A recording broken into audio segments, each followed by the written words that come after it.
கஷ்டப்படுறப்ப சில பேரு கடவுளே கைவிட்டுருச்சுன்னு சொல்லுவாங்கல்ல, அந்த உண்மையான அர்த்தத்தை அந்த நிமிஷம் தான் நான் புரிஞ்சுக்கிட்டேன். ஆனா அடுத்த நிமிஷமே நீங்க கடவுள் மாதிரி வந்து 10 லட்சம் ரூபாய் பணம் கொடுத்து என் அப்பாவை அவமானத்துல இருந்து காப்பாத்தே தலை நிமிர வச்சிட்டீங்க. உண்மையை சொல்ல போனா சின்ன சின்ன செலவுகளை தேவையில்லாம கணக்கு பார்த்து என்ன நீங்க பயங்கரமா டென்ஷன் ஆக்கி விட்டுருந்தீங்க.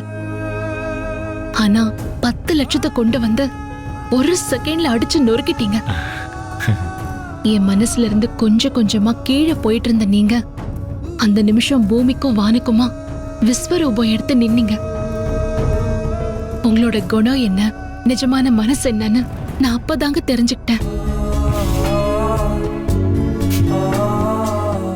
இப்ப நான் சொல்றேன், என் மனசார சொல்றேன், நீங்க தான் என் ஃபர்ஸ்ட் ஹீரோ.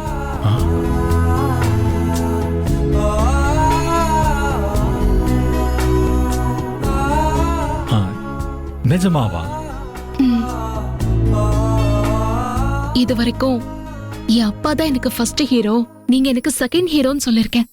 இப்ப அதை வாபஸ் வாங்கிக்கிறேன். நீங்க தாங்க என் ஃபர்ஸ்ட் ஹீரோ.